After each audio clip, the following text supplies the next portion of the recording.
It's Wednesday night and you're bored as shit. You've got nothing better to do, and you love your rugby league. So it's time to get online for League of Inches. Welcome back, all you bored as shit people. It's great to have your company on a Wednesday night. Hump day, nothing better than speaking some rugby league with all our League of Inches community. Bit of a, I guess now it's almost become the regulars. It's Jesse and tonight Jellyfish survived millions of years with no brains. So, AKA Trav. So it's good to have these guys back on. Martin Brothers, one of them's working, one of them's, I don't know, sucking up to some para people at a members thing. Jez is still playing soccer. This soccer tournament's gone for 3 years straight, so it just doesn't stop. He's just still playing some soccer out there. So, but the Supercoach boys are really pulling through, and they're more than Supercoach boys now. They're League of Inches boys. It's great to see, and you can see the new shirts are out and proud, looking amazing. You can go buy those at the rugbyleaguemerch.com. So go ahead and get your shirt. Be part of things. As always, be part of the show. The more you guys get involved with the comments we show them, the better the show always is. But boys, let's get straight into what caught our eye this week. How's things? I'll go with Jesse first. How's your week been, and what caught your eye? My week's pretty good. Same as last time. And you said what caught your eye this week. I thought, holy shit, it's been a week. Very much the same. I suppose what's caught not so much my eye, my daughter's eye. She got bloody conjunctivitis. It's freaking shithouse. Bloody rubbish. It's no good. It's a horrible thing for anyone that's got little ones out there that are getting sick with all this. Not good. It's bloody no good at all. I can't remember last time I had it. Not really around the place here and there, but yeah, she's not having a good time. And that's pretty much, that kind of takes priority over everything that's going on is, your kids and how they're doing. And at the moment, she's not doing great. So kind of that's where I'm doing. Shout out to the little one. Hope she's doing better soon. Trav, what about you? How's your week been, and what caught your eye? Week's been fantastic. Thanks for asking. Hello, boys. How we doing? Good to be on again. Hello, viewers and watchers and listeners. Keen to be a part of it again and say hello. What caught my eye? I might just chuck this on. Here we go. Here we go. I'll just lock that away. Thank you very much, which is what we've just done. So then I'll go be quiet for a couple more weeks and wait till the premiership's locked in our cupboards again at the end of this year. That's what caught my eye. You don't need to be quiet, mate. Come out loud and proud. Come out and just enjoy what's happening. Can you just inform the podcast listeners what you actually just did as well? I chucked on my Melbourne Storm hat, Joel. Are you saying that listeners are deaf and can't read? No, well, when it gets uploaded afterwards onto the Spotify and iTunes, Apple, and etc., they won't see what you're doing. They'll just see that you're laughing. Bad, everybody. Yeah. And I'm one of the ones that did watch it because we've been doing the Supercoach pod at the same time. You guys, I have been listening, so my bad, everyone. I chucked on my Melbourne Storm hat. And a very happy Storm fan, and without Adam being here to cop the flack that I would no doubt inevitably get, I'm loud and proud and ready to go. Go the Storm. We've locked away the minor premiership, and that's what caught my eye this year. Mate, it's been a fantastic achievement, really. We're going to talk about it a bit longer down the track. Heath, love the question. We'll get to that at the end. Appreciate the question there. Michael, the doggies, I think they definitely are a threat. We've spoken about that a couple of times, and we almost turned into a Bulldog show in a way because we've spoken about them so highly lately a lot. So definitely think they are a threat moving forward. First up, what caught my eye this week? I've been great. I guess, I've been busy. Haven't stopped. Going a bit different at the moment, but just getting stuck into a few things. And what caught my eye is summer's basically here as a Queenslander. Like, it's been hot the last couple of days. I've been getting the fans and that going. I was that close to putting the aircon on today. It was hot. It's supposed to be up to 35 degrees the next couple of days. I'm not looking forward to it. I'm not ready. It's a bit of a shock to the system. Let me say that. I actually don't know. I can't believe I'm saying this, but I miss hoodie weather already. I much prefer wearing a hoodie than I think a singlet at the moment. So, and I went to the doctor today, and goodness me, I've put some weight on. Fuck me dead. Goodness gracious me. That winter coat, you got to shed it now. You just sweat it out in 2 weeks up there anyway. Don't worry about it. True. Hopefully.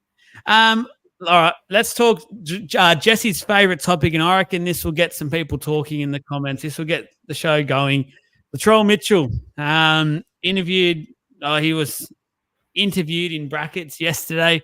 Basically, just walking out of the Leeds Club to his car and drove off. Really wouldn't say much. This happened all the way back to the 12th of August now. So we've had 16 days of this whole schmozzle, this, I'm just going to say it, shit show that has been going. And we all are like, let's call a spade a spade. We're not dumb. We all know what it was. We all know what was happening. We all know basically being busted. Let's just call it out, call a spade. And I want to know from you boys. I watched it yesterday happen. I know a lot of the media that have spoken about this and criticising Latrell for how he's handled it, and should have said more yesterday, and so should the Rabbitohs. But where are you boys at in terms of this whole schmozzle? Should the Rabbitohs been more on the front foot, say yesterday? Should Latrell have been able to come and do like a press conference, own things? I know afterwards he went on to social media and he put up a post, but I think that's a bit of a cop-out, being brutally honest. And second part of that, do you think the 1 week is a bit soft as well? Trav, I'll go to you first because it's Jesse's favourite topic, so I'm going to leave him. I will admit, what a confronting board that he had to sit next to and have a conversation with. Russell Crowe, James Packer, Mike Cannon-Brooks. That'd have been an interesting board meeting. My thoughts, I think the 1 week is soft as butter. I think that's rubbish. I think that sets a rubbish precedent for future references and future incidents moving forward. I think that needed to be much, much harsher. There's potential for a fine. I think they spoke about that they're within his contract or within the realms that he can be fined a quarter of his pay, which can be up to like 250 grand. But I think the Rabbitohs, someone, the NRL have already come out and said that won't happen. Or sorry, the Rabbitohs said they won't do that. But I actually think it needs to be a really hefty fine and really set a precedent here. So I've spoken in previous things about setting precedents and in the wrong and right moments. And I think right now is the right moment. This is a moment that they can really set a precedent and come down really harsh. The talk that there's going to be, this match ban, but now there's all rumors that he's going to come back for the next, that he's apparently available in the next 2 games. So that 1 match ban will be this year, which means at the end of the day, who actually gives a shit? So like he's going to miss 1 game of a year where they're going to be there basically on the bottom of the ladder. Like that's rubbish. And then to go even further, I agree with you. I think the social media comment and the work that is there that's just piss weak, and that is a cop out. I got distracted by that. Bloody hell.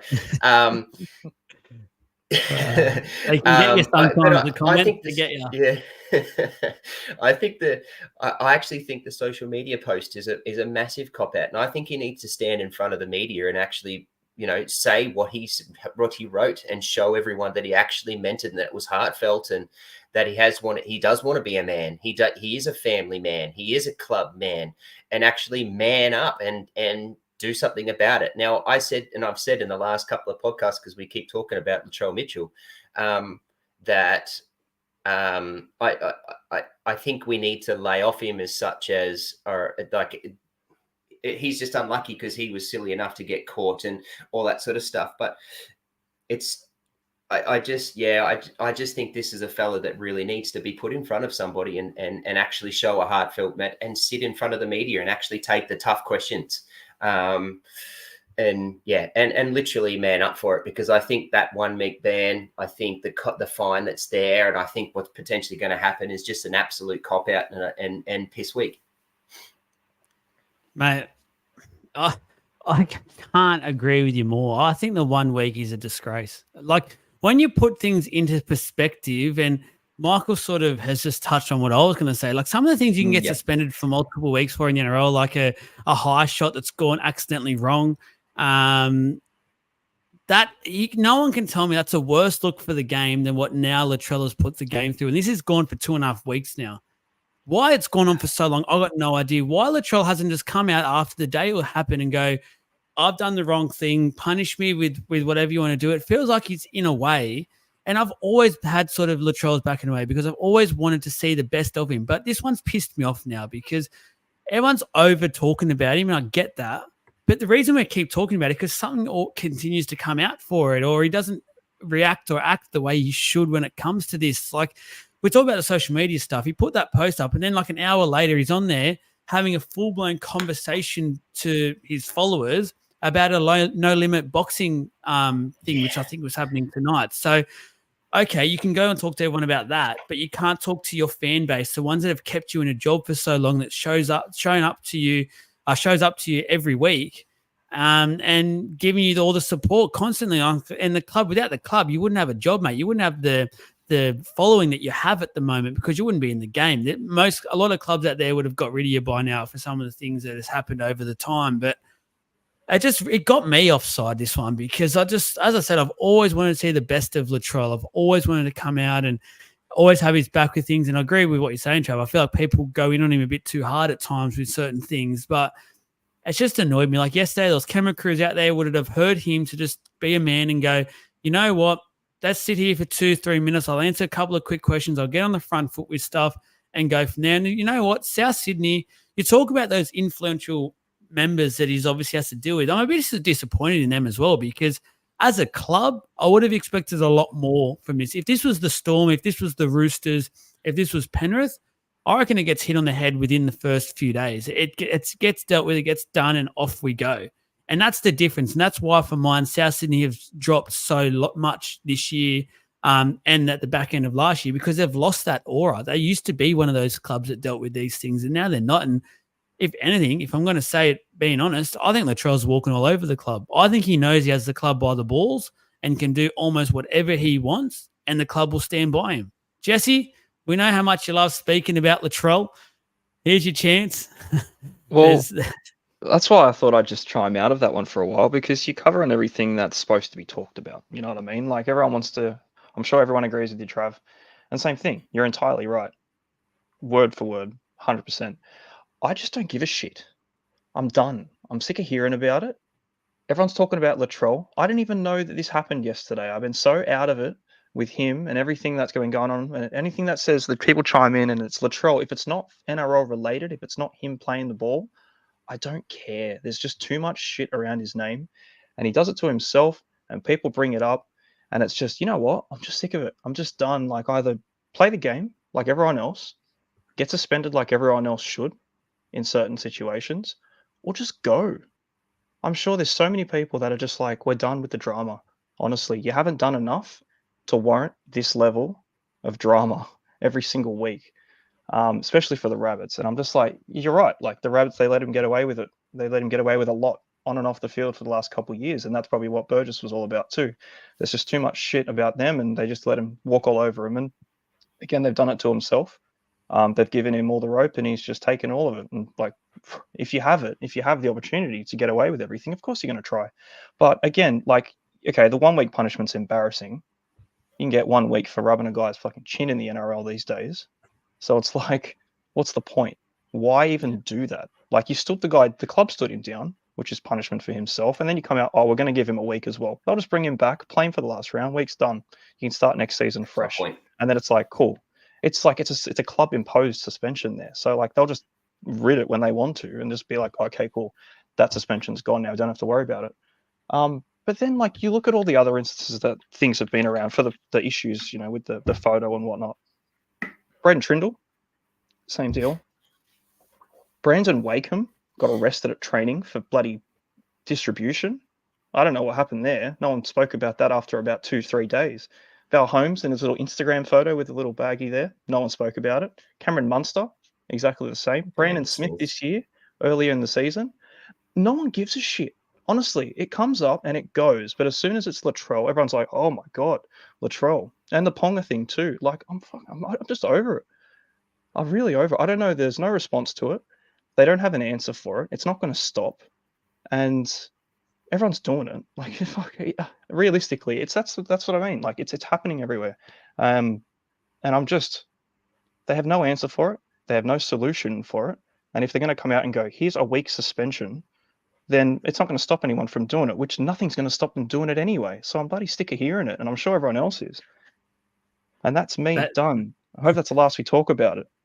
God. You're spot on, and in a way, you've opened up another bit of a can of worms, and it's a clip that I've seen during the week, and like that's the crazy timing of this is you talk about the players, and Matthew mentioned a lot of reportedly he claims a lot of players out there are doing it. Well, as Jesse just mentioned, a lot of players have been busted as well. The NRL's got to start acting like they're a professional outfit. Like we keep talking about it. These on-field suspensions and stuff for doing the wrong thing. Yep, for sure. Protect players' heads, protect that sort of thing. But isn't the most important thing to protect a player's image as well and protect your own image? Like protect the NRL's image? This is your business. This is your brand. Isn't that more important to you over everything else in the game for the NRL? And like Jesse, you've mentioned a number of things that it just feels like, in a way, it gets swept under the rug. It's all right, let's just wipe our hands with this. This will go away after a month. Everyone forget about it. And we'll basically do the same thing.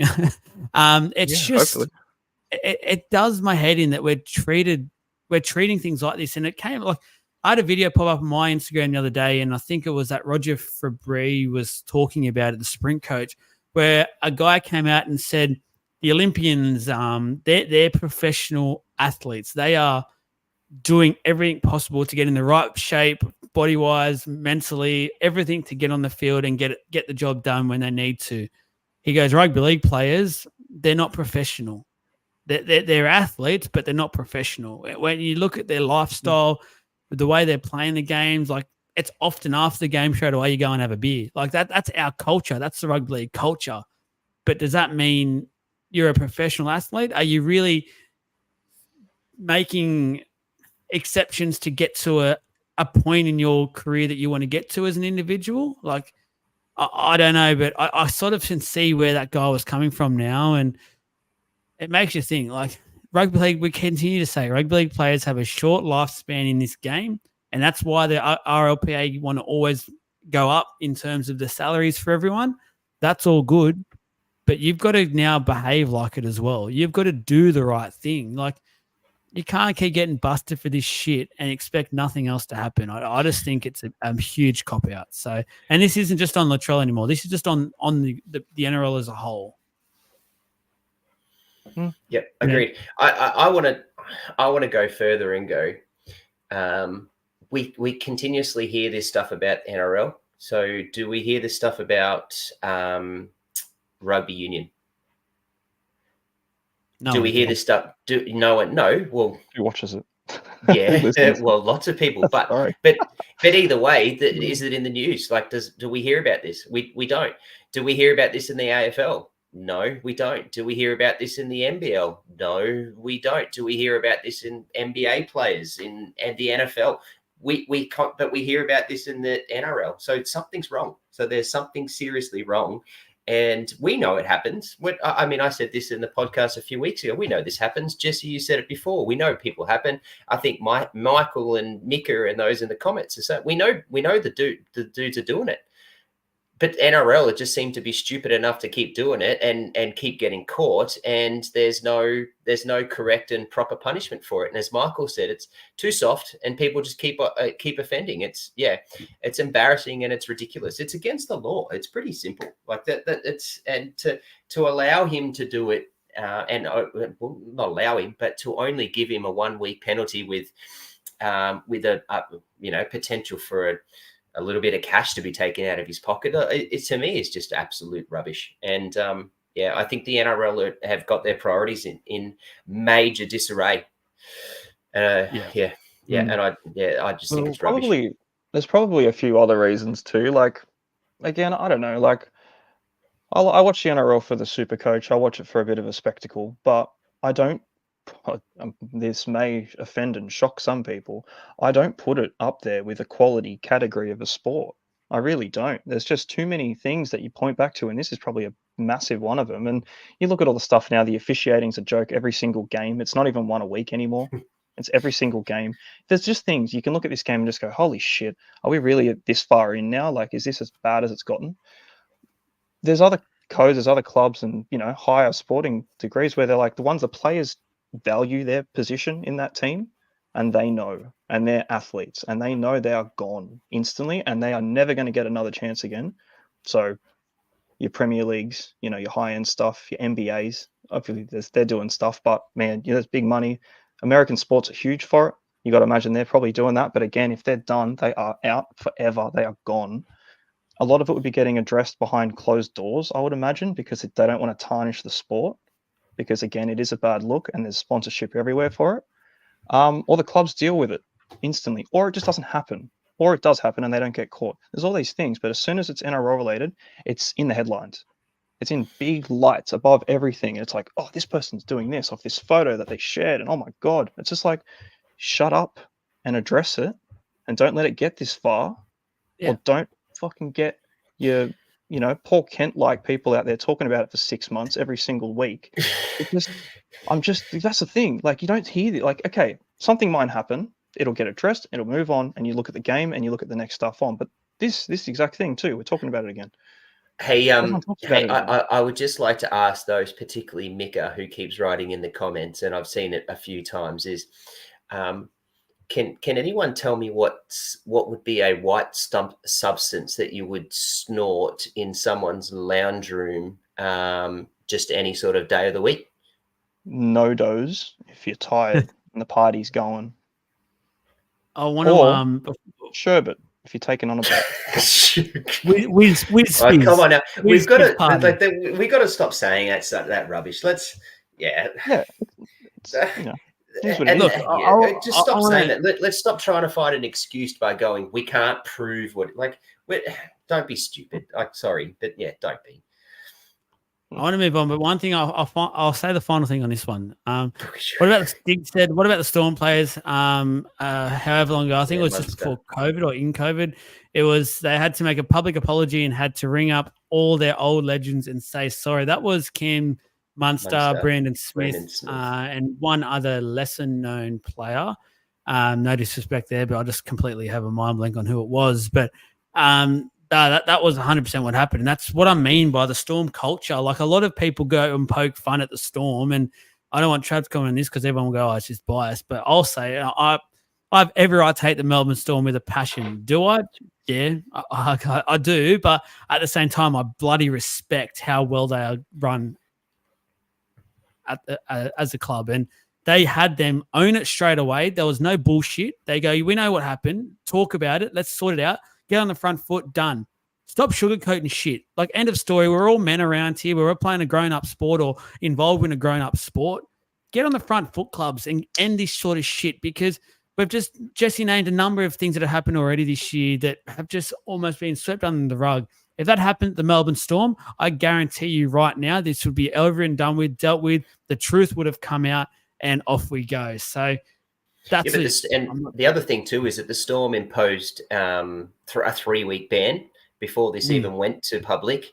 The Storm imposed major fines on those players and recouped money, and then it imposed attitude bans in terms of Munster had to go on an alcohol ban. So there was all sorts of things that happened way before the NRL actually stepped in and did anything. So that's the other side of the point that you're trying to make too. Own it, apologise, done and dusted. I agree. Now, topic that the boys are really keen to talk about, the under-20s competition. Do we want to bring it back? There's been some whispers the last 24 hours that they are looking into this. This is for about 2026, I've read, which I think by now the comp's been out for about almost 10 years. It's gone quickly. I remember it. I remember going Para Stadium back as it was called. I think it was Pertex Stadium, watching all three grades there, New South Wales Cup and first grade. And I've interviewed a couple of players on here the last couple of years. One was Elijah Taylor, and he was talking to me about it, and he mentioned how good it was to have that, and he played in that competition. He said, you will never realize how valuable it was for us young players to be involved, and they all had to train together. So the first graders, the 20s and that, they all played, hung out together, they trained, they got to go on the trips and that back and forth because it mirrors the first grade draw. And he said he wanted it back. When we spoke, this was a couple of years ago, when we spoke about it, he said it should come back. It was a huge thing that he thought the NRL got wrong at the time because apparently there wasn't the money in the game that there is now, and that's why they had to get rid of it. But we know how much money is involved with the game now. They could easily have this organised and happening. It'd be a huge – the other key element to this one, and I think a lot of people don't realise is, and this was another thing that Elijah Taylor pointed out to me, was over in New Zealand, this is why it's so big to get this up, especially if we want to start to dominate the New Zealand market. There's not really a young competition over in New Zealand for rugby union. It's basically you play park union and stuff, and then you play the local comp, and then you get elevated into the super, super 15 or something now, and off you go. That's sort of what it is. He said when you were younger coming through, the fact that you could guarantee yourself a whole season of rugby league, 26 plus finals weeks, and it was a contract with the first graders, he goes, that was huge. That was absolutely huge. And that's something that persuaded a lot of these Kiwi sort of talented juniors to come over to rugby league, because he said at the time he was rugby union, and that's what enticed him to come over. So it's sort of huge in that way when you think about it as well. If you can get some young guys, and a lot of talk about all those private schools in Australia are starting to the union's not as dominant anymore. They're starting to want to play a bit more league and stuff. Boys, I know you're not great knowledge with the 20s side of things, but Jesse, I'll throw to you first this time. What are your thoughts around this one? I love it. Yeah, look, I had no real major opinion about, the 20s. I didn't know about the 20s. I didn't watch them. But, from what you've just said, and even just thinking about opportunity and development, like you kind of need pathways like that. If there's nothing for them, if there's no avenue for them to get into a first grade like contract or training with first graders, or getting your foot in the door for a starting position in an NRL side, like if there's just no opportunity there for it, obviously it's not going to work. I spoke about it when we talked about the Perth team. I said I'm always down for more opportunity, and it's always the case. If you've got the chance to increase a skill set somewhere, like you have to do it. And I'm sure there'll be people that want to do it as well. Again, I don't know the grades and where it comes into, where they would fall into, if there's like under grades here and there, or if there's reserves or Jersey Flag stuff or whatever it is. Like if there's a competition for under 20s, I suppose it has to just, if the numbers are there for it and it makes sense, sure, why not? Like it's not going to hurt anyone, have an extra competition. But if it's one of those things where you can, it might hurt the Roosters that they don't really have a junior system. Well, that's another thing too. You want to put new clubs into the NRL, and we're already seeing that it's quite thin to field this. But there could be players there ready to go that just haven't had a chance to showcase their talent. And if it means an under 20s comp, and then holy shit, that guy's pretty good. Where's he been? Like, you're never going to say no to that. But again, I don't have a great deal of knowledge around the topic, and I don't know if I can really chime in a little more than that. But if it works, it works. Like it's never a bad thing to have, another competition, I would say, as long as it just doesn't, it's the same thing recycled, and they're just pulling these guys from here and putting them here. There has to be another avenue for it. No, mate, you've done well for someone who claims to not know much about the subject. Trav, can you back that up? Do you have anything to add? I know you weren't too keen to talk this one. I just don't. We already have Q Cup, isn't there already? New South Wales Cup, like, isn't there already stuff for these kids to be playing in once they come out of the juniors and go into something that's still a professional or semi-professional league that does have ties to the NRL teams already, anyways. They're not all affiliated. No, not every team is affiliated, but they're still, and then those players that don't get NRL listed are still within the competition and are still good players, are still open for it.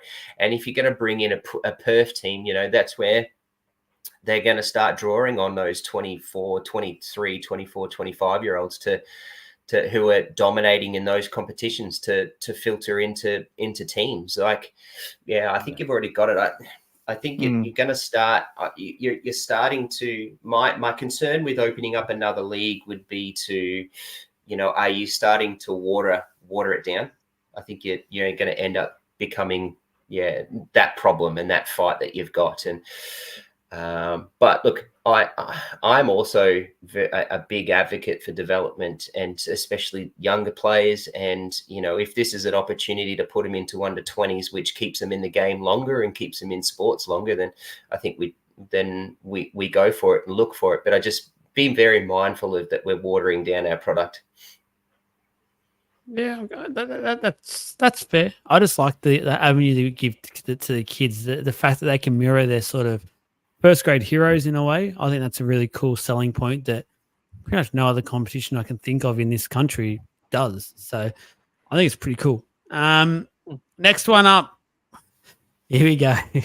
I'm not one to question the great man, Wayne Bennett, but I am about to, because is he to blame for the Dolphins' free fall this season? Obviously, basically since he signed with the Rabbitohs, which was seen to be well known for pretty much the whole year, but once it was confirmed, they've basically not won a game. if only won a couple out of them anyway. So they were in the 4. They were top 4 when he signed, and now they're out of the 8 and look to be completely done. And is Wayne Bennett signing with South Sydney the reason for the Dolphins' poor season or back half of the season?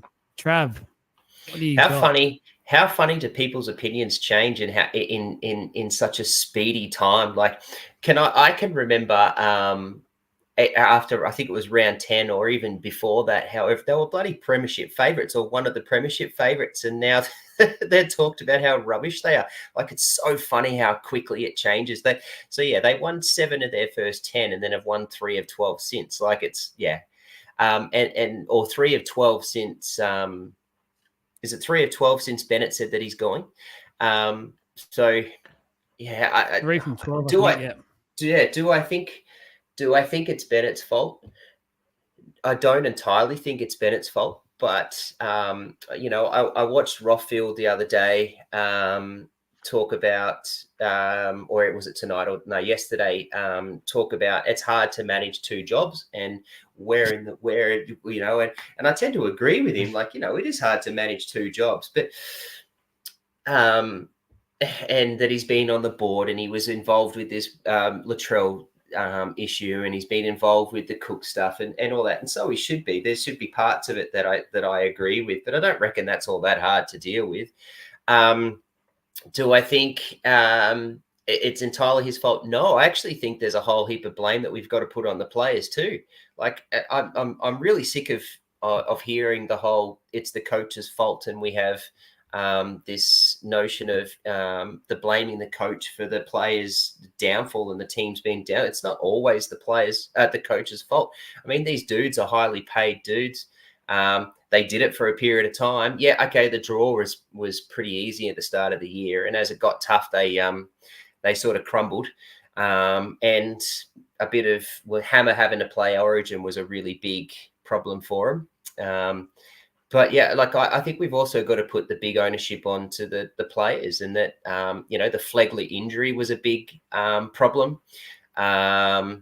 Oh yeah, Josh Randall mentioned that in the comments just then. That's an issue that I think really hurt them. And Flegler's good, and he plays a really big role in that part. So whilst there is a part that plays with the coach, let's actually put some stuff back onto these dudes that are actually crossing the white line and having to put it on, because that show they put up against the Storm last week was a joke. They were embarrassing, and that was so I think we've got to look at the players and put some big ownership on them.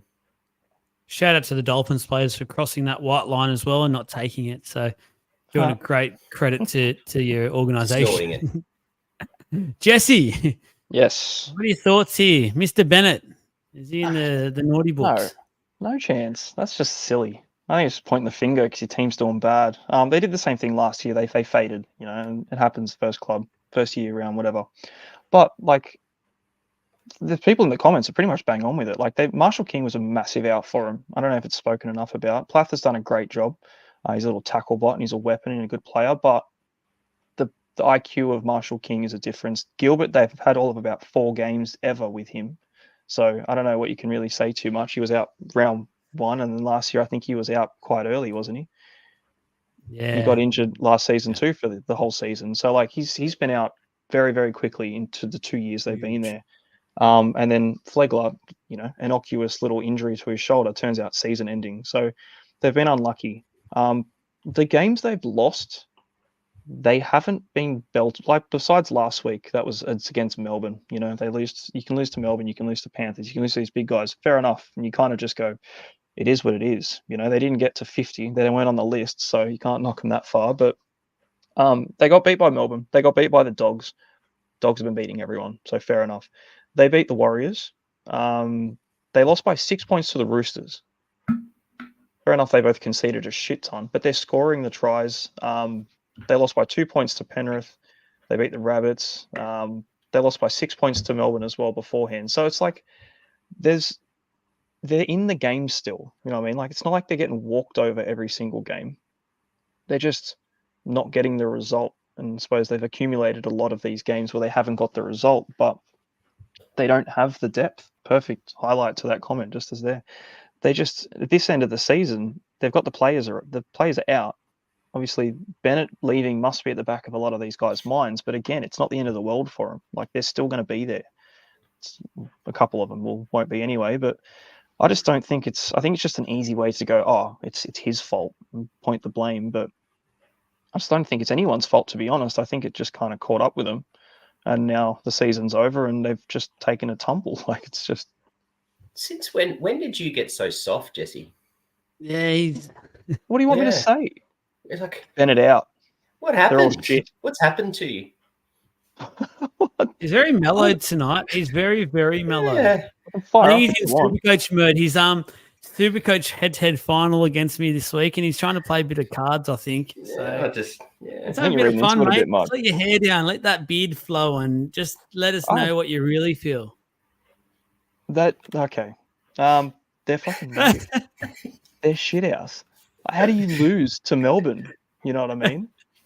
Can't all beat Melbourne. 48. I'll make this interesting. I'm going to put a bit more blame on Bennett, to be honest. Obviously, he has no contract for next year. He had to make that decision, and obviously the Fossil wants to keep going, so that's fair enough, and he signed a 3-year deal with South. Granted, he has to make some decisions moving forward. That is totally fine. But there's no coincidence that they have literally gone off a cliff since he's announced it. 100%. They've had some bad luck with injuries. Gilbert, so many people underestimate the Gilbert loss. He was so good and so instrumental for them early last year before he got injured. He was so strong. I think he was a bigger loss than Flegler, if I'm going to be honest. I think he's the heart and soul of that forward pack. So that was a huge loss. And he's that worker. He's that real Wayne Bennett type of player. So that was a big loss. But at the same time, there's no doubt in my mind, a bit of Wayne Bennett's focus has gone over to South Sydney. He wants to plan. He knows, I feel like, that the Dolphins can't win a competition this year. So he's already starting. It's only human. His biggest objective right now is to win another comp. He's thinking in his head, probably going, you know what, the Bunnies next year, I look at their roster, it's not bad. My best players just got into shit. I need to focus on that a bit more as well and make sure I baby him through in a way and father him through and get him through this. I've got no doubt in my mind he's been very hands-on with South. And there's some comments up there before saying Wayne said he has done nothing. Everyone should know by now Wayne controls the media very well. He's very smart with how he words things to the media, and he has the select few that basically just eat out of his pocket. I have no doubt in my mind, I'm 110% sure he's been all over South Sydney since JD left. He has been all over it. So I just feel like he's got a bit of blame here because you can't be going as well. A top 4 team into now no finals football 12 weeks later. That's shocking. Yeah. What's he saying? He's just checked out. He's done. The training grounds are just not happening. I'm not saying completely They don't checked care. out, but what I'm saying is he's part of his mind. Like you can't do two jobs 100%. It's humanly impossible. That it's just you can't do it. So even if he's just gone to 10% over to the Bunnies, that's still 10% that he should have had into the Dolphins this year that he hasn't given to the Dolphins in the last 3 months. Yeah, but to be fair, looking at the last 6 games, the games they lost, I would have expected them to lose. Like, I'll go out and I say know this that's right one now. thing and go, oh, okay, they were a top 4 side and they're expected to do better. And fair enough, they are. Like, they've got good players. Those players weren't fit or playing, and half of them were either playing shit or injured or coming back from Origin. So it's At the like, start of the year, they would have beaten them. They were playing some good football, very good football. yeah. They beat some big guys at the start of the year. They beat some big teams. Well, the first round they got absolutely wrecked by the Cowboys in probably the Cowboys. worst display I've ever seen. To be fair, Yeah. shocking. We It all was a said shit. wooden spooners, here we come. Yeah, I was like, this game is rubbish. This game was. Hopefully, they don't play like this all year, or they're going to get the spoon. Then they come back and smack the Dragons 38-0, and the Dragons played the worst game I've ever seen all year. You know what I mean? Yeah. So, like, you get that early start of the season jitters, and if you start strong like the Sharks have, they went through a shit patch too. They were fucking losing every game. That's like, okay, are the Sharks, is Fitzgibbon a pretender as well? Has he checked out? It's like, no, they went through a bad run. The bad run for the Dolphins is the end of the season. I'll Yeah, give you a it's- drop mic moment. I'll say a call right now. There will be a drop mic moment. Sure. Go for it. I reckon as soon as Wayne Bennett told the club he was leaving to the Bunnies, they should have let him go then and there and had Christian Wolf take over. Yep, I'm with that. It's one of my biggest gripes that I've got with the NRL is mid-year, anytime signings that can go what they're going to do next year or the year after, and I think that's one of my biggest negatives about the NRL. I think if you sign and you announce it and you're off, I think you've got I don't like it. I think we need to wait till the end of the season's done. I think that whole rule and play needs to change. That's why I was so big when Riles was announced as Parramatta coach. I said the Storm had to let him go. Whether he was doing a major role or not, he just was always going to have most of his thoughts towards Parramatta now because that's the future. That's where he wants to win the competition, say, from next year onwards. He would not have been able to do everything possible at the Storm that he was required to do because he just would have had parts of his brain with the Eels for next year. I just, as soon as a coach is saying that, I think the coach has to go. The coach has to straight away go. Yeah, I just find it so weird that there's so many, like it's so normalized to have players that will sign for a club middle of the year and they announce it and they have this thing and it's like, cool, you've got to play another 12 weeks for this club and you have to commit. So you're checked out. You're mentally gone. Like Fanua Blake, we've been talking about him going to the Sharks for a month. And it's like he announced that at the beginning of the season.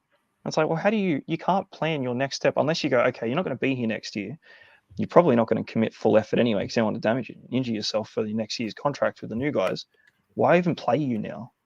It's like, especially, managers should do the same. Yeah, 100%. Especially if you're not in finals.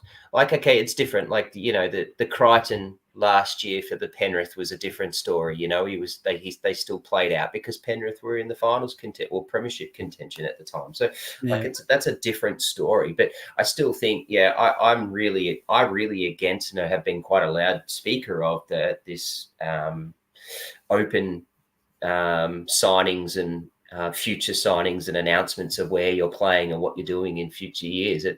I just think it's rubbish, and I agree that there should be a transfer window or there should be like an MOU, memorandum of understanding, or something in place that there is no movement until the trade period opens up, or something like that comes in the off season, or go completely Americanized with it and make a trading and then have a trade cutoff date. So like do it that way, but I really don't like this mid any time of the year signing of coaches and players for the years after. Yeah, weird. Doesn't work. I think coaches and players are a little bit different when it comes to this. I'm a bit more accepting of the players doing it, but coaches for mine just completely What's the should difference? just go. Because I think a player's got one job. Player's on the field doing his job. I think I would trust Yeah, the but it player doesn't just more than the knock on. coach. It's more than just the player. Like, it's the team No, but the around thing the is, the player that's the player same thing. Like, they've got a job to do. And if you think that guy exactly. there isn't going to do his job because he's already signed somewhere else next year, it's going to mess everything. But And it's like, okay, the coach, okay, his mind might be somewhere else. It's like, fair enough. He's not there mentally. You got your players, the 13 that are running out there, still know what they need to do. But if you've got one guy who's like, nah, I don't give a shit. I'm out of here next year anyway. It's like your coach can do whatever he wants. This guy doesn't give a shit. He's got to go. It's like, But there's the the coach bad can't be apple. doing. You got to think about the club's point of view. They got to be doing recruitment and stuff as well at the same time. A coach can't be trying to sign a player when he's not even going to be there for the next year. Look at Wayne Bennett, for instance. There is no doubt in my mind he would not have even tried to keep Ewan Aiken at the Dolphins next year. He's probably had a chat Yeah, to he's him already and told went, him, you're coming with me. "Come with me You're to coming South with me. Sydney." Yeah. No And doubt. Like he that's would their not have problem. even attempted No to try and keep conflict of Penrith interest Junior. there.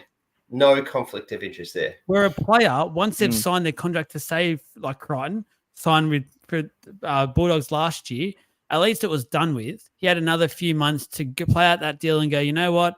I've got my future sorted. I'm all good. I'm happy. I'm Yeah. content.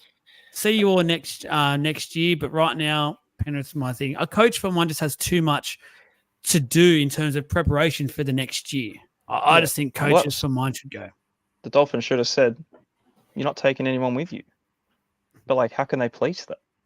Yeah, they can't. Oh, they do Not- it with Riles. They do what they do what the Storm did to You're supposed Riles to and sign something. you cannot sign anything, and you can't take anyone with you. Which is that's real world though. Like even in other jobs, Yeah, exactly. you sign off to say for 12 months. You're not taking your client list. Your client list stays with me. Like that's normal. I hear what you're saying, Joel. But I'm entirely with Jesse on that about the players as well, and I don't think there is too much of a difference. I agree. And it was good to get Jesse to pipe up a little bit. Yeah, We've that's right. poked the Welcome. bear. We've poked the bear. Haven't eventually. All right. Minor premiership. Well done on the Melbourne Storm for claiming this year's minor premiership. I mentioned we would talk about it a bit more in detail, but here it is. I want to raise the question. I think we should be rewarding the minor premiership a lot more than we currently are because it's a 27-week competition these days. If you are top of the ladder after 27 weeks, goodness me, you should be given more than at the moment. I Googled it. At the moment, I'm pretty sure they get $200,000 at the end of the year. That's their prize for the minor premiership. Winning the comp is $800,000. So stupid.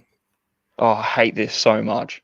You want to fire me up? Like, I I would hate it. argue it is harder to win the minor premiership than the the competition, that little 4-week grand final, off you go. I would argue to keep everyone intact, to keep the roster healthy, to deal with origins, to deal with everything that can happen mid-year with transfers. We just spoke about player signings coming and going and all that crap.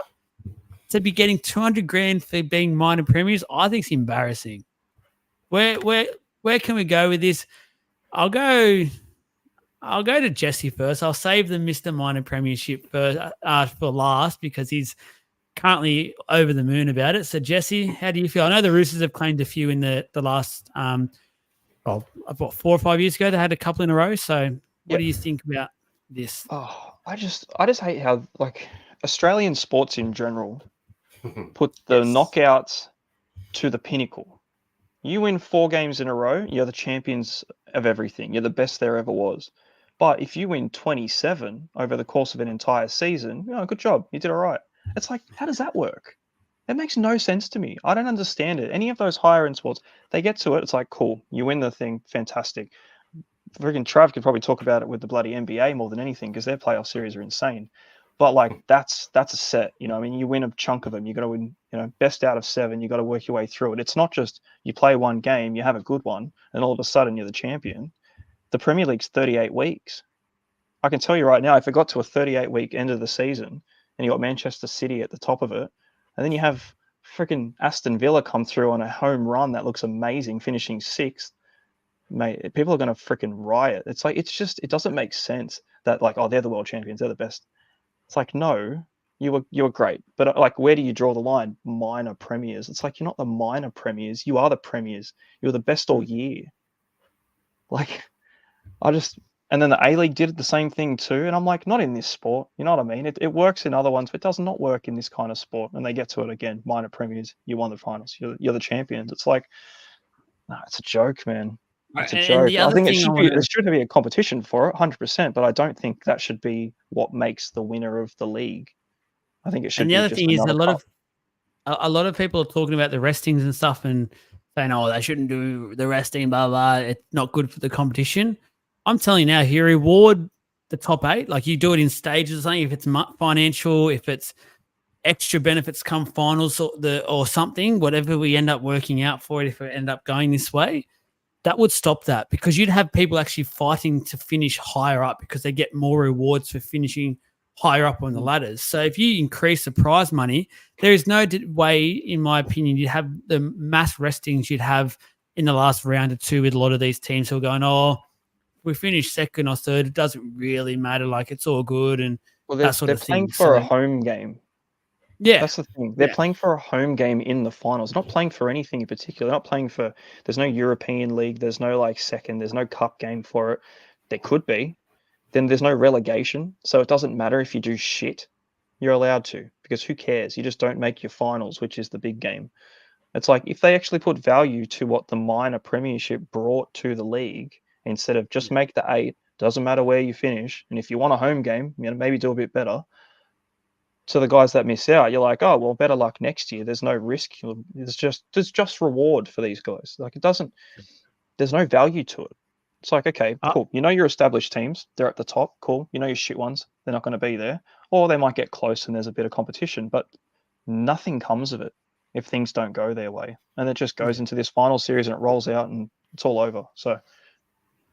And Heath, I love what you're saying. He allows allow the minor premiers to pick which teams they play twice the following year. I love that idea, but the media and the TV personnels will hate that, because let's say, for instance, the Bulldogs were to win the competition. If they didn't want to, say, play Parramatta, the Tigers, the Dragons twice in a row, that would smash their ratings for like next year for Channel 9, Fox and that, because they're big drawing games. So the telecast would hate that, and they would want to have the power like they do now about who plays who twice, because obviously the ratings pay the bills around the game, unfortunately, and they want the bigger games more often than not. Trav, you're still bathing in just happy tears every time you take a bath lately, since you won the minor premiership. Do you think you guys deserve a bit more reward than what you're getting? 200K really isn't much in terms of the big scheme of things in football, rugby league anymore. I do. Yeah, I do agree with it. I'm also a Sydney Swans member and supporter, and Sydney Swans have just signed. You're flying. Locked away the minor premiership in the AFL and got nothing. So, I did a bit of research too. Nothing for the AFL. No, so not that I'm aware of, and it's a competition. It's a conversation that's been had in the last couple of days that I've seen as well, and the same things come up. I did a bit of research and couldn't really find much in America around conference winners, division winners, and stuff like that. But you're right, Jesse. So in the NBA, you have best of 7 series, and you go first versus 8th, second versus, and now they've also got the conference. Or the play-in games and things for 10th to 6th spot. So, like the way the NBA does it, the NFL does the same sort of thing as what we've got in terms of our, they play one game and then fight to get through to the Super Bowl, and the Super Bowl is played at a neutral venue as well. So, I that's sort of that explanation for that. But I actually think, I think the minor premiership it should be labelled and listed as the minor premiership, and there should be much more say about it. And you guys have hit and I'm only repeating what you're saying now, is that, in the NRL, it's a 27-week season. The team that wins the minor premiership is generally going to have dudes that play Origin. So you've got to navigate pretty heavy Origin play. and outs for that, which means you've got to have pretty good depth in your competition, in your list. Your coaches has got to be really good. Like you've just got to have everything going for you. And at the moment, I think you've won a minor premiership, and that's it. And this year, is this the first year, or can you remind me back? Like, has the recent minor premiers been like how early were the minor premiers in recent years known? So this year, the Storm have known 2 weeks into the end. And so like Mika's comment of one could say that Melbourne's reward this year is the chance to rest players. Well, absolutely. But, that's only because they earned it with 3 weeks to play or 2 weeks to play. Like what's happened in the past, I can't remember. I haven't looked past it. So I'm pretty sure last year was right up to the last week. Yeah, so you can't say that's a reward either. Like that's so it's not. I mean, they deserve the friggin' right to be able to do that. Like to be able to sit here and then go, it just works out perfectly. Now we don't have to send Melbourne all the way to bloody Townsville, and play in that heat. So we deserve that chance, but that's not a reward. 200K is nothing. Like what's the average wage for an NRL player? Like that's 200K is a joke. It's rubbish, and I think you need to. I think there needs to be more than money, though. I like the idea of the opportunity to pick what you play the year after, or there's got to be something that follows through into the next year, or to allow to give you the minor premiership, like a little bit more in the salary cap, or a little bit more into your I don't know something, but there's got to be something more substantial to it. Hold on. I don't know. First overall draft pick. I'm also a massive draft fan, so I really like the draft, and I think NRL should look at that. I don't think the NRL should look at that. But you would. I don't agree that you'd give. I don't agree that you give the team that just won the premiership the first pick. Yeah, I know. but more salary cap space too. That's the thing. Like you give. Well, them that's money. what I said before. Maybe you look at the little bit. That's right. Maybe you look a little bit more into the salary cap percentage lift, or some more money that goes into the organizational structure of stuff, or something like that, or you get extra picks. Maybe in the top 20 picks, you get 2 picks instead of 1. Like but you don't. We don't have NRL doesn't have a draft. There has to be a bigger incentive for that. Yeah, I don't know what it is. We might.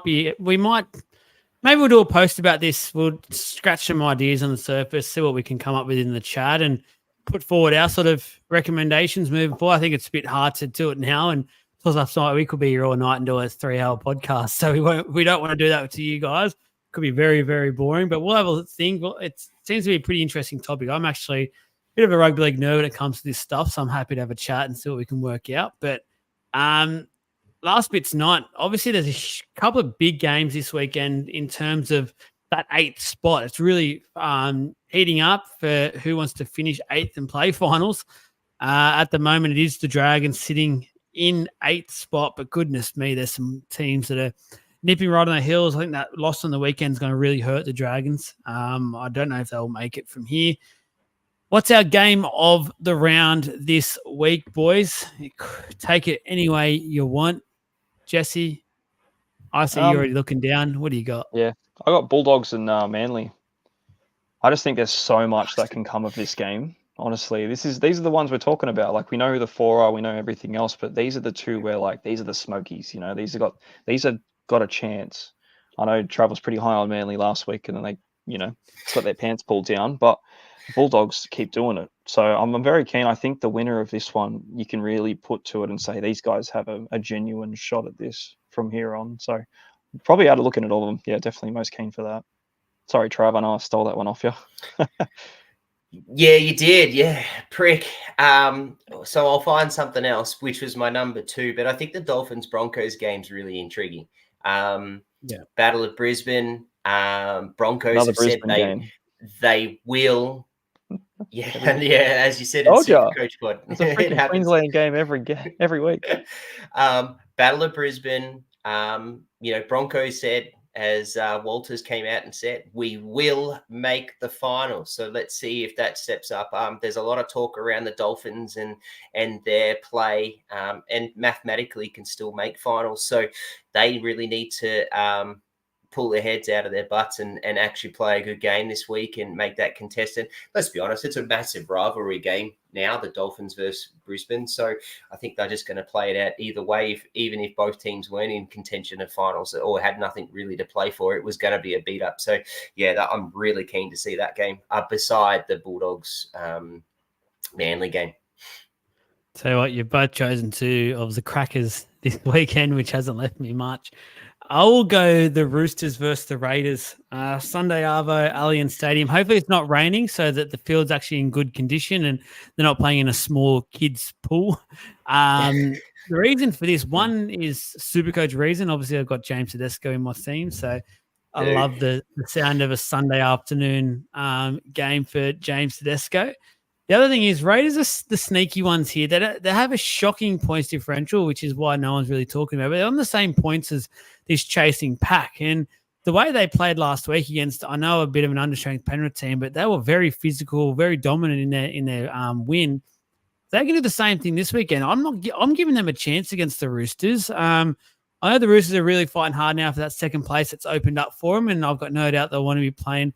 But at the same time, it's 2 weeks from finals. We keep talking about it. These top teams will want to try and find ways that they can just have that little bit of a rest coming into that first week of finals. And if the Roosters don't turn up 100%, if it's 90%, I think the Raiders can get them. So I'm really looking forward to this. And after that, following that, I think the Raiders have another winnable game against the Dragons the week after, who, as I said, if they can get both of those, that puts them into that 30-point range. And you never know, that could be enough to just sneak them in, but they've got the unhealthy points differential, which is the hard thing. Minus 131 is atrocious. Yeah.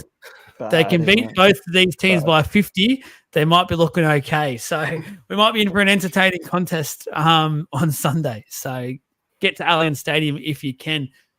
Are you nervous about that game, Jesse? I actually am, to be honest with you. I'm even nervous about a Teddy captain too. I don't know. I got bad vibes about it, man. I really do. I just feel like the Raiders are just going to give us a headache. Yeah. It could be a bloodbath, but I hope it is. But again, I'm just like, it wouldn't shock me if it's a complete stalemate and the Raiders are just, it's a freaking arm wrestle, honestly. I think, look, I called that Raiders to beat Penrith in the podcast last week with Adam. Agreed. What are you calling this? No, I don't think the Raiders got any chance. Not at all. I think it's going to be a smackdown. I think the Roosters are going to smoke them. Super coach players, Captain Teddy, Dom Young for 3. Crichton. Dom Young will get a hat trick. Crichton will get a double. Put your money on those. Tell me what that pays out, because I don't think the Raiders have got any. $2.50. That time of the night. Give us a few questions before we go, guys. Footy related, not footy related, wherever you want to go with it, do it. I'll just quickly go through some of the starred ones that we did have. Heath, who would you sign to replace RCG? So obviously a lot of rumours going around that he's signed with, I think, the Dragons at the moment. For next year, he's obviously leaving the club. I think maybe Leo Thompson. There's rumours getting around that he might be on the outer with the Newcastle Knights. So I'd love to see him come over. I think he's got the best years ahead of him as a front rower. Maybe some of these Storm boys. Who knows what Riles can do with some of these Storm boys. So get Tui over. Get Tui Kamika for a couple of years. I don't know what we can do, but not for 2025. Not going to throw anything out there. That won't happen. See what happens. Anything you boys want to say on that? I know you don't give a shit about Parramatta, but it's very large. Jesse wanted to talk about Jesse said this about Latrell Mitchell. Can we stop talking about Para seriously? Because we just don't care. Why do we give that shit club so much airtime? Don't talk about the community like that. The League of Interest. They asked a question, it gets answered. You answered it. We've sort of already spoken about this quickly. Melbourne looking strong. Are the Doggies a threat? Do you boys think the Doggies are a real threat for this competition? 100%. Yeah, I said last week it was a 6-horse race and 2 of the teams lost. But I still think that was a massive blip for Manly, but I still think their list is just unreal, and I really think the Bulldogs have. I mean, their play is finals footy. Like they're built around defense, and that's finals footy. And I think they're definitely a chance, and you're definitely looking at them going, "Geez, I hope I avoid them." If I looked at the 8, I'm sitting there thinking. As a Storm fan, who do I really want to play and who do I want to avoid? I'd love to play the Sharks because I really don't rate them at all. I'd love to play the Cowboys because I really don't think their game sits out to in finals, and I'd love to play the Dragons because I don't think they're that good. So yeah, I think I'd be very afraid to play the Bulldogs, very afraid to play the Eagles, very afraid to play Penrith, and very afraid to play Roosters, and anything could go against them. I think it's a 6-team race. As long as they've got Stephen Crichton there, I've got that much raps on Stephen Crichton at the moment. I think he's one of the best players in the competition. Can't get Sin bin. He can't get Sin bin. No. So he'll stay on the field. Can't get suspended for anything. So you know he's going to be there. So he might have He do got whatever suspended. he plays. He got a 1-week suspension. So he's gone for this week. Yeah. But He got the same suspension as Latrell Mitchell. Funny that. Heath, you're on fire tonight. This is a good little point. Allow the minor premiers to pick one player whose pay won't count for the following year. That's huge. That's an advantage. Now we're talking there. That's you sign a bloke on 2 mil. Make sure you win the comp. Make sure you win it, and then just do it again. He plays for free every year. Well, I mean, could you imagine what Penrith could do with that money in those 3 premierships they won in a row? Like it's and there's some serious incentive. Like Well, they lose everyone every year because they win so many premierships. So they'll be able to keep the players that have just won it. So it makes sense. Dix_96, you've been on fire. How did you guys get into podcasting? Go around the room here, Trav. How did you get into podcasting? Always wanted to do it. Never really had a platform to do it or really ever thought of an idea or someone to help me out or where to go with it. Met Joel through one of the fantasy leagues that we've done, I think. Oh, Finders Keepers, yeah. Yeah, but we were talking playing golf well before the Finders Keepers league. Oh, yeah. So somehow we met in some sort of fantasy group or something like that. And then, because it's too hot. No, my back's fucked. Yeah. So speaking of Jesse being soft, holy crap. Then, so then, Joel, I think you posted in the group, I think, or something about wanting to sort of grow the page. And I just put myself out there and said, let's go. And I sat there for probably 10 weeks or so, kind of dipping my toe into the conversations and saying things and never, just sort of lurking, and never really having, I guess, the confidence or anything. And then I got put into the deep end on one week when you got desperate, Joel, and I jumped in, and then from there I sort of haven't missed one. So yeah, that's how I got into it. Very, very, very, very appreciative of Joel and the opportunity, because I've loved what I've been able to do, and just talking like this, I think I love it. Mate, you've warmed into the seat very, very well. You're a great addition to what we're doing and what we want to do and continue to grow here at League of Interest. I think a lot of people out there realize how big and how great we're going to continue to get, and a lot of sort of little plans already happening for next year and things. I'm really excited. Jesse, how did you get into it? Well, I was always an avid podcast listener and an absorber of content, just soaking it in. But obviously never done anything. And then that was some point late last year. It was in the Supercoach Facebook group. And people were talking about rank and this and that, and I was like, well, I'm just gonna chuck my sneaky screenshot in here. Haha, did all right. And then Joel messaged me just from the League of Interest page, being like, oh, we do an NRL, we're a fan page doing this and this, talking the good stuff, and we don't really do anything Supercoach related. Would you be interested in jumping on for a video? And I was like, you know what? Why not? Could be a bit of fun. So we did one, and then we did another one not long after. It was the Team of the Year that we did together. Just about, the end of the year Supercoach related. And then ratings, we just got it caught on really, really well. It was very popular. I suppose there was a lot of people that just wanted more Supercoach stuff, and because there was nothing there for the League of Inches for it, it was a good platform to build off. And we just got talking through the off season, and did a couple of things, and we thought, we'll go hard on Supercoach together this year, and make it a thing. And started off with the season previews, the team previews, and we're doing like 3-4 teams each, and it was running for about 3 hours. And those are classics. I love them. That was hard. They were long podcasting. nights. Yeah, they were good fun. And and then it was just, what do we do now? Like, how do we run with that? The season started. We can't just go our previews and talk shit playing with the bloody app for forever. We've got to actually make something of this. And that's pretty much how it's all ran out through this year. But it's been really good. Trav's jumped on as well, and bloody thankful for it too. It's good to have someone who actually knows how to play Supercoach. talk the game, have the lingo. Not just do as he's told. It's a welcome addition. Yeah, no, but it's been that's it for me. Honestly, this is kind of where it's all been through this and through the Supercoach side of things. But been loving it, to be honest. It's been good fun. Yeah, this is literally the first year for our page doing stuff on Supercoach as well. I think a lot of people forget that when they see we're learning a lot. I'm learning so much, especially when it comes to Supercoach. I've never been a big Supercoach player until the last year and a half. I've really taken notice of it and really looked into more in-depth stuff. And I just feel like it's really helped the page get to the next level that we're at now. And we got, I was counting it today. I think our community's over like 22,000 now once you combine everything together and stuff, which is ridiculous to think about.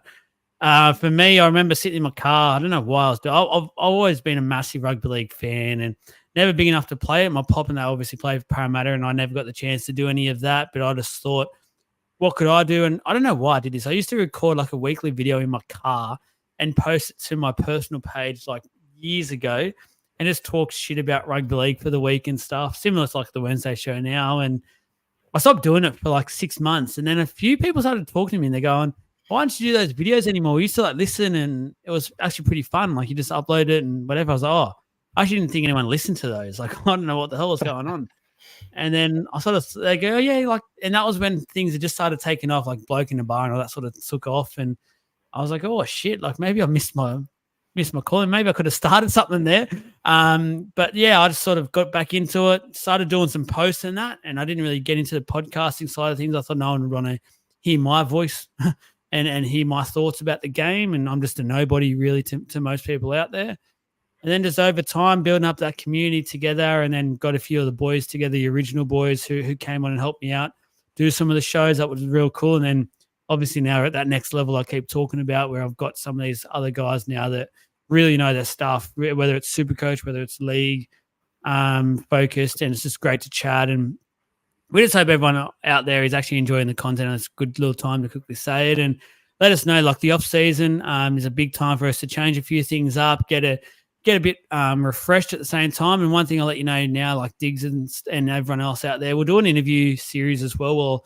I'll sit down individually with each of the boys. We'll have a bit of a chat for about half an hour, 45 minutes, and it'll get uploaded as a podcast. And you just know a bit more about us and what we're about, what we do, get to know us a bit more personally. That always helps to engage that bit more, and we'll just go from that. So plenty of things happening. Supercoach draft is getting bigger and better next year. Our Supercoach stuff will get bigger and better. Our league stuff, our posts, everything will be bigger and better. We keep saying it's going to keep happening. Keep sharing it around. Keep telling your friends, family, everyone else out there to like us, give us some love on YouTube, the podcast, the social media pages, everything. But it all goes a long way, and we're really much appreciative of it. Well said. Thank you. Oh, I'm glad I got all that out. That's it. That's all we've got time for. Thank you for the questions. Thanks for getting involved tonight, guys. There's a couple of different ones joining us tonight, I've noticed, which is really cool, actually. I like that. Got some different names warming up. Hopefully you've enjoyed it, boys, the new ones, or boys and girls. Give us a message. Let us know what you did think of the episode, things that we can improve on, things that we did well at. Don't talk about Latrell Mitchell to us. Jesse won't like that. But everything else, open slather. Thank you for listening. We'll catch you again Wednesday night. Don't forget the Supercoach episode will probably be uploaded almost straight after this, and it will be available probably tomorrow morning. So catch you all live show next Wednesday. There's hope for you, Joel. There's hope for you. Head-to-head final. Bring it on, Jesse. It's on. Let's go.